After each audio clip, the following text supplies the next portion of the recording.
Hey everyone, welcome to another G News update. Well, it's Monday, so that means the Prime Minister has just finished his media rounds. And what did he have to say? Well, on TVNZ Breakfast, he was interviewed by Jenny May, and she started off talking to him about the police and violent crime statistics. Jenny May was actually really interested in whether what we're seeing at the moment from these monthly statistics that keep getting quoted was going to represent something sustainable or long term.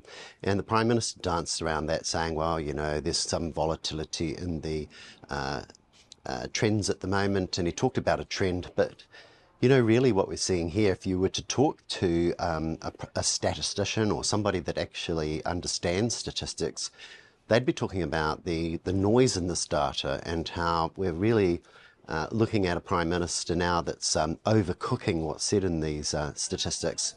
The other thing is that the goal itself, or the target set by the government when it came to reducing incidents of violent crime, it's pretty unambitious. You know, they've really only taken a pretty small amount. You know, they want to lower it by this much. And then call that success. So calling something that's pretty mediocre and really just kind of noise in the data success is where this government has really got to when it comes to law and order. Embarrassingly, the Prime Minister didn't really have a good answer about work that is ongoing. He's been in there for 2 years when it came to sexual assaults. There'd been quite a big increase in sexual assaults, and something like 3,000 of them there, and all Christopher Luxon had to say was, well, we still have work to do. He was also not really asked about what happened to the jobs of the people that have just been kind of taken from one job and pulled into another out in West Auckland. So there's no discussing what it was they were doing before they've been uplifted and moved, and what happens to the unmet need now in those roles. So, you know, shuffling the deck chairs when it comes to police resources from one suburb of Auckland to another, and then just saying, look, this is part of some rollout of being more visible and that it's popular with the public. Look at the CBD. Retailers love it, etc. People like it. This is kind of more of the theatre that we've been seeing. So it's a performance to create a perception, which really isn't true. We've got all these other places in New Zealand, like Christchurch and Wellington, and they're not seeing any improvement in safety. So all of the eggs are put into the basket of the Auckland CBD, and then we see this kind of misleading misuse of statistics, really. So that was the first topic on breakfast this morning from Jenny May. The topic moved on to aged care and how the outgoing commissioner of aged care had said earlier in the week on Radio New Zealand that we will have about 1 million people who are over 65 years of age by 2028. So that's just 3 years from now. And that we don't actually have a plan, a proper strategic plan to deal with the way that, particularly in the provinces and in the rural regions, new parts of New Zealand just aren't set up to deal with the needs of an ageing population, and communities aren't able to get together and do what's required to look after each other as we age. So the Prime Minister was really kind of like a fish out of water here, and all he could talk about was funding and looking at the funding model. You know, he talked about 3 things, which were all of his talking points. But what it boiled down to was we've done something to make it a little bit cheaper for GPs. Will they pass that on? We've got this review going on when it comes to the funding. But when you read back through the lines and you look at what that review involves, that review's about Health New Zealand trying to make the services more sustainable and effective, which actually means cuts. So we're looking at future funding cuts there, and Luxon's, you know, just kind of smoozing away around this, saying there's going to be, you know, a review of the funding. You know, that just basically means everything's getting cut back and all the services will be made worse. Now, the outgoing commissioner is going for personal reasons. She's moved down to Hawke's Bay and she has to commute to Auckland all the time. But she was hoping someone would come in and isn't a lackey that isn't just going to say yes, but someone that's got a good 4.5 to 5 years to give this job, so that we can really look after the 20 different recommendations that need to be monitored here. I would just suggest personally that there's a fat chance that anything's going to get better and any of those things will be monitored as long as we've got this government. So that it's those kind of problems that we face in New Zealand as we all get older, and we all may need some help in our older age. Over on Radio New Zealand, we saw Ingrid Hipkiss talk to Christopher Luxon about the latest Ipsos polls, which actually show that increasingly more and more people across the country are actually backing Labour. Labour seems to be what everyone now thinks is the best solution and solver of the cost of living crisis.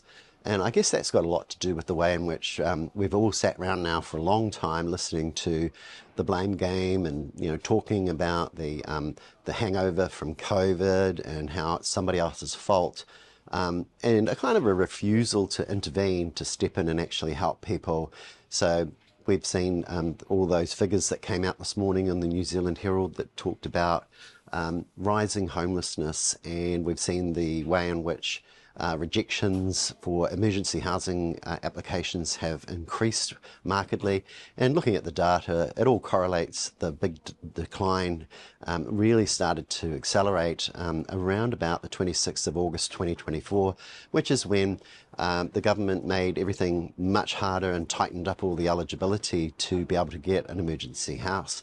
So the way in which there's been no intervention to help New Zealanders to deal with a cost of living crisis has worn pretty thin now. And recently we were just talking about how Nicola Willis had said, look, really it's up to Kiwis to kind of cope and get through, and maybe you can all just kind of like wait for another 6 months, when there's a little bit more vitamin D because the sun comes out and we're expecting things to grow again. So the green shoot sort of hang on to the future, that's also wearing very thin, people getting very tired of that. This situation of not really having a cogent plan other than the weather is quite mockable, isn't it? It's pretty pathetic. And refusing to intervene to help people, basically stepping over the situation, calling, assistance rinky-dink. This morning we saw quite a number of nat trolls come in and try and make out that everybody that actually has some empathy or cares about other people in the cost of living are stupid lefties. And the argument there was the price of butter, what's that got to do with the government? Well, what it's got to do with the government is that since Roman times, governments have actually subsidised food, and there was a whole big discussion back in June and July about whether the government could be doing more.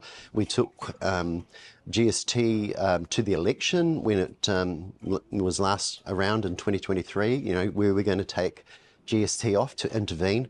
So it seems that some of the nat trolls don't actually understand that governments do have a role to play, and they can affect things, like the price of food. They can subsidise certain things to make the cost lower. This is quite common around the world. When Mr. Duffy at Consumer NZ was talked to about this, he said it could be problematic because there are free trade agreements that we've signed up to that might restrict us supplying, lower prices for some foods in New Zealand, but there was nothing particularly certain about what could be done to intervene in that area. So just, when it comes to nat trolls and trying to troll G News and tell you all that you're stupid, I would just say to them, look, that's what the government could be doing. It could be looking at those kind of measures when it comes to how the global price for butter is set every couple of weeks and how there's an auction. And, we could be looking at doing something domestically here because that's pretty normal. So if you nat trolls didn't know that, well, it's not my fault, but here it is. I'm explaining to you why the people on the left already know these kind of things. And, so there you are, Dunning-Kruger, etc. Well, here we are this morning at the Refuse Centre. This is where I bought this jacket for $10. Everything in the refuse recovery shop here is basically given to the shop by people who don't need stuff anymore, and then it's resold, probably for $2 or $3. I bought some really nice albums here. We've got some pretty good little things here, and it's just one of those treasures on the island. So if you are visiting Waiheke Island, I do recommend you come down to the recovery shop here. It's on Tahi Road And here I'm here with Vicky's in the background with her bestie, and they're kind of going through, like, looking at the clothing on the clothing racks. But they've got all sorts of things here: homewares, etc., books, music, everything you can imagine, novelty goods, paintings, cushions, rugs. There's all sorts of stuff around me here. The Reserve Bank. So, we're all talking about, can we trust the Reserve Bank, and media are pumping up, the Reserve Bank and what the Reserve Bank did, and how, these senior governors didn't tell us what was really going on when Adrian Orr resigned, and then that letter was written by Neil Quigley, and then it was pulled out. But I think that what's being overlooked here is that both Nicola Willis and Christopher Luxon knew all along that it wasn't just personal reasons here, that this was all about what was in that original set of meetings, the banking capital limits. They knew all along, and they've hidden behind the idea that this is an employment issue, rather than being transparent and open. Now, this morning, Christopher Luxon, he actually said, when he was asked about what he knew, he actually said, look, I broadly knew about there being an employment issue here. But Ingrid Hipkiss took it no further. She didn't drill in and say, did you know about that letter? And I think those are the questions that we want to hear. We want to know, has Christopher Luxon just been sitting on this now for the good part of a year, knowing all of the facts behind the scenes, and when confronted, or not confronted actually, as it turns out in our media, not actually answered, what he did know and what he didn't know. And I think we need to know, can we trust Nicola Willis and Christopher Luxon to actually be open and transparent when they do know something, or will they hide behind excuses and create wiggle room? So the idea that Christopher Luxon's using spin now that says, I broadly knew about this, that's basically an indication that he's creating wiggle room in case he gets questioned more about what he knew, so that he can create some plausible deniability and doubt and uncertainty. But I think if you're a bit like me, you should be suspicious about, whether you can trust Christopher Luxon. He knew all this all along. So did Nicola Willis. There's no scrutiny really about this. It's very soft from Radio New Zealand, from Ingrid Hipkiss this morning. It's kind of like a passing matter. But we really need to know what those guys knew. What did Nicola Willis know from day one? She was in those meetings that led to the demise of Adrian Orr, which in turn has led to the demise of Neil Quigley. And now everyone's going, can we trust the Reserve Bank? But in all of this, there's that common denominator, isn't there, that pink pantsuit. So basically, as we go into today, we have a press conference that's going to be a post-cabinet conference after a cabinet meeting today. We are anticipating that there probably will be an announcement about New Zealand houses being sold to foreigners who qualify for the business visa. And this will actually be quite a momentous moment for Winston Peters if it is the case that he has come on board and agreed to sell New Zealand houses to people who actually have enough money to kind of like pass some threshold. This would actually be a big walk back and a betrayal of the things that he said he'd never do back in 2014. So it's going to be an interesting afternoon. The press conference generally starts around about 4 o'clock. So we'll just see if Winston Peters has sold out. A lot of people on G News are expecting him to sell out, to betray everybody and to go back on what he said he would never do.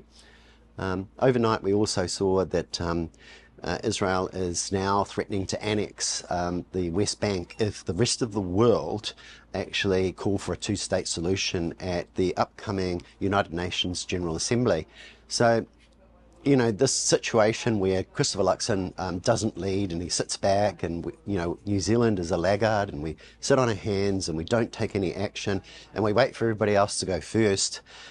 That's kind of what we've got to with this government. And I think when it comes to the Ipsos polls, we saw it's just about all red now. The public have lost faith in the government. The Nat Trolls are in a very small minority. The other polls are starting to show a downward falling support for the National Party. No one can believe in the economic plan. The forecasts that they keep relying on and clinging to, like straws, a drowning man drowning. There's a forecast that GDP might come right in a year or two. That's becoming less and less convincing for people, and I think they just see that things aren't getting better, things are getting worse. The Auckland business community have spoken.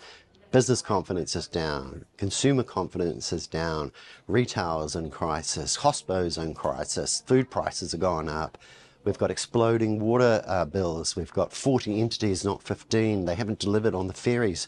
We've got $671 million ferry bill. If anyone had actually done that in most jobs, they would be down the road. But we've got a kind of immune pink pantsuit and sitting in there, the darling of the media, who kind of just carries on and is the common denominator when bank capital limits go up. We've got surcharges from banks being protected and thrust onto small business retailers. We've got Verity Johnson saying, look, the canary, in the New Zealand economy is the small business owner, and they have lost faith. They have been sold out. It's all down the road now. And so Labour are going to be the next government. They're going to lead. They're going to have good evidence-based policies. They've stood back and let the National Party show us all who they really are and what they can and cannot deliver. And so far, it's just neoliberal austerity, cuts, misery, privatisation, particularly in our health care. We saw the terribly damning revelations this morning. The Ombudsman had forced those at Health New Zealand that are loyal to the pink pantsuit to actually come out and show us what they've been hiding, show us all the secrets. And the secrets were that about a third of all of those nursing staff, duties and runs were understaffed, and they knew that it was understaffed. We've got this terrible understaffing problem. 30% of these duties are understaffed in these hospitals across the country, and yet the people at the top of NZ Health are sitting on this information and don't want to tell the truth. And so how can we trust this? And now we've got the government saying, look, you guys get back to work. There is no problem. We've got a record spend in health, and therefore, understaffing can't exist. And new nurses that we train up are being told, sorry, there's no job for you, when we've got 30% understaffing of nurses. Come on, come on, come on. Where's the media all over this? There should be campaigns run on this. It should be the headline news tonight. Where is the media on those kind of issues? We really need to see those being asked more prominently. Jenny May didn't ask it this morning. Ingrid Hipkiss didn't go there this morning. So who's going to go there in the media, and why should we trust you? So that's all I had to say this morning. This is G from G News. Look at this beautiful place. I really like it here. That's all I had to say for you this morning. I'm going to go look at the recovery shop now.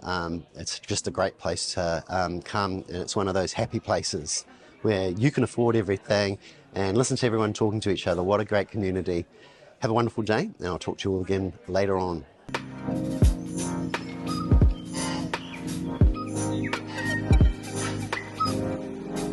Welcome to G News, the good news. Yeah, right.